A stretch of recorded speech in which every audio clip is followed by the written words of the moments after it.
All right, hello and welcome to Player Profiles. My name is Brice. I'm a CDL caster and general enthusiast of competitive COD. Joining me here for this one, though, a rookie for Toronto Ultra and now a champion himself, Hicksy. First of all, how are you? I'm doing good, bud. How are you? I'm very, very good, and I'm glad to get to talk to you. We've spoken before, but it kind of feels like you're at a different level now. So, super enthused to see your win. I couldn't believe it, to be honest. I was, yeah, it all happened very quickly within like a month's time. But yeah, I'm infused as well. So let's kind of go down the path before we get to talking about your win very recently. First of all, starting in competitive COD, how did you get started? How did you even begin your journey?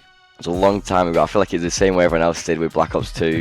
You know, the growth of Black Ops 2, like me and my brother started watching. And we'd sort of like try play together. Obviously, back then with the little brother, you're sharing stuff, so that was hard. Yeah. And then all the way up until, I'd say, World War II is when I properly started playing the game. But even at that point, I was already 18, which is quite late. You know, most people were grinding from 14, 15. Yeah. So I'd say World War II, I started grinding, and then went to uni at the same time. So I was trying to play through uni, and then luckily, eventually, I've worked it out. So yeah. How did your family feel about you taking this path, this competitive path? There's a lot of sacrifices involved. Both of my parents are teachers, so they were big on education. Yep. My mum was fine with it. She was just fine with me and my brother playing all the time. My dad was a little bit harsh on it at the start. And I'd say all the way up until sort of the end of my uni was when I started making, you know, good enough money where I could say to him, I actually want to try this.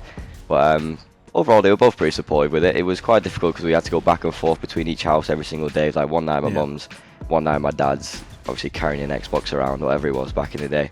So it was difficult, but I mean, they were supportive. Let's talk then about your first game as a CDL player, and I'm not referring to the recent one. I'm talking about going into Vanguard. You're kind of your first debut onto the scene. You kind of had to step in and play for them. How did you feel kind of stepping into those shoes for the first time? I was so nervous the first game, especially because I think I was playing for Cam, right? Yeah. And obviously at that point, there's me, Toby, Ben, 3 subs on a game that you needed 2 autos on. So we didn't really know what to expect. I think Ben ended up flexing, stuck me on a sub, and we played maps, honestly, that my team in challenges I hated. Like Boki, Child Point, I never played. Tuscan S&D, you never played. So I was just thrown into maps that I didn't have a clue about with a team that I hadn't scrimmed with. And I mean, luckily we won 3-0. It was the closest 3-0 ever. But I mean, that definitely gave me a bit of confidence that I could play. You've joined the team. You're in Toronto Ultra. We are on the run up to Major number 3. Ultra are looking good. Like I said, there's been positive, negative press about your introduction into the team. And then it's your first time. You are at the event as a rookie in a CDL franchise, stepping into the Texas Major.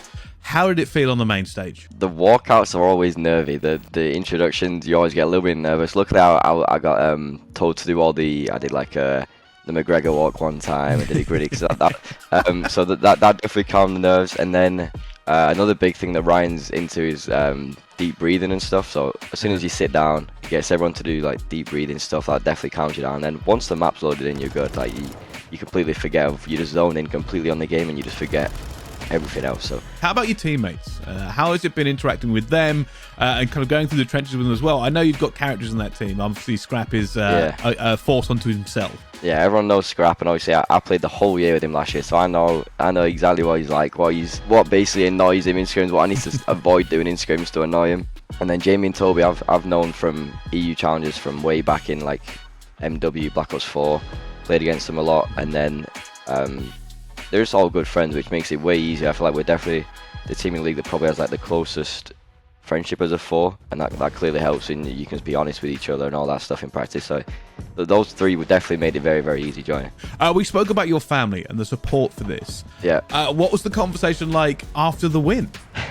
So I had a big group of friends as well actually at home watching it, so they were all giving me, you know, props in the group chat. They were sending in the screenshot of me shushing the optic crowd and stuff. They were loving that. Obviously, just my mum and dad were really supportive. I still don't think they fully understand like how like big it is to win a major as like an EU player as well. I think that's I think I'm one of 8 players now who's won over here from EU. Not many. So it is not many. No, it's not many. So I mean, it's a good list to be in. I don't think they fully understand. My brother's obviously big into watching it, so he was loving it. He's definitely going to be coming out to a few events now. So all right, well, thank you very much for joining me here, Hicksy, and I'm looking forward to seeing the rest of your career and maybe as fruitful as what it's already started out as. Hopefully, yeah. Awesome, thank you.